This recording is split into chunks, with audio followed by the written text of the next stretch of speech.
Angela, I don't know what kind of church you go to, but I have never heard a pastor say from the pulpit that it's okay for a man to sexually coerce his wife. I have never heard that, and I don't think it really happens. What kind of church are you going to? It's clearly not a Christian church.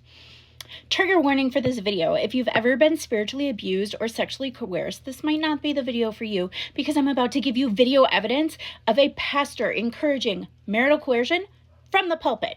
There's times when it's necessary to have some conversation about the duty of sex in a marriage relationship for the sake of purity in that marriage relationship.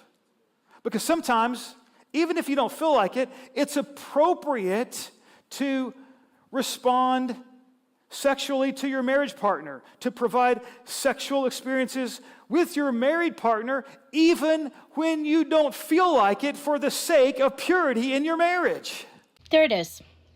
There it is. There's the obligation sex message that all of my trolls say doesn't actually happen.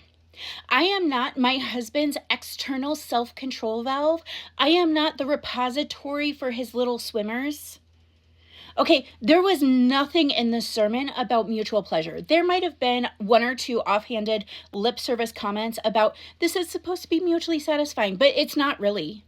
Nothing in this sermon talked about why she might not be interested, why either partner might not be interested. It was all about obligation and duty. We know obligation unalives desire. Why is your conversation not about, oh, one of you isn't interested? Have you talked about why? Why wouldn't they be interested? And you're like, getting this down. You're like, take this, listen to this. Oh, joking about men coercing their wives sexually right there in front of your eyes in the church building is hilarious. So freaking funny. We should not weaponize sex or use sex as a punishment to deprive our marriage partner. Don't weaponize sex.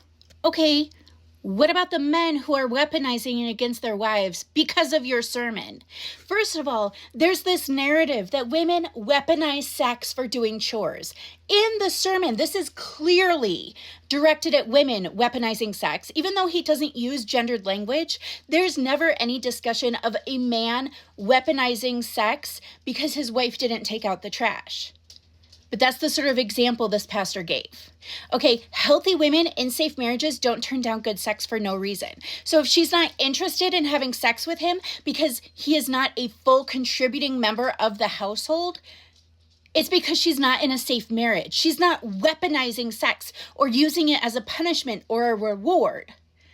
Her nervous system and her body is rejecting the transgression of intimacy that is not actually intimate. It's about both having this attitude. It's about the mutual respect of one another. Please tell me how it's mutually respectful to force a spouse to have sex that they don't want to be having. Do you know what unwanted sex is called? Married or not?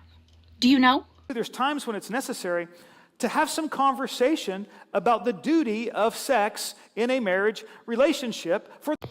I actually agree that if one spouse isn't interested, there needs to be conversations happening around why they aren't interested, and not a conversation that says you are obligated to have sex with me, but a conversation around why aren't you interested in having sex with me?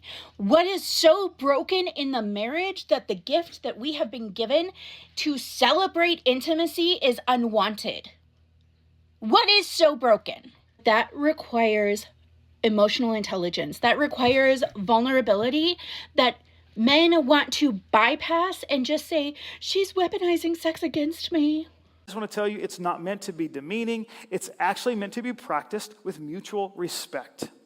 And if this collection of verses is being practiced with mutual respect, that means no spouse is ever going to say, you have to have sex with me because the Bible says so.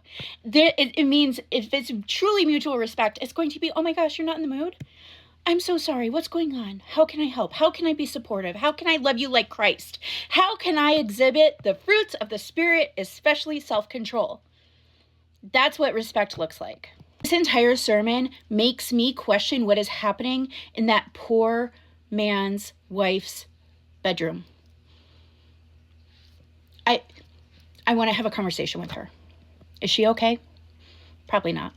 This is Reach Church in Des Moines, Iowa. Pastors need to be held accountable for what they say, and this pastor is using the Bible to endanger women, and that's not okay.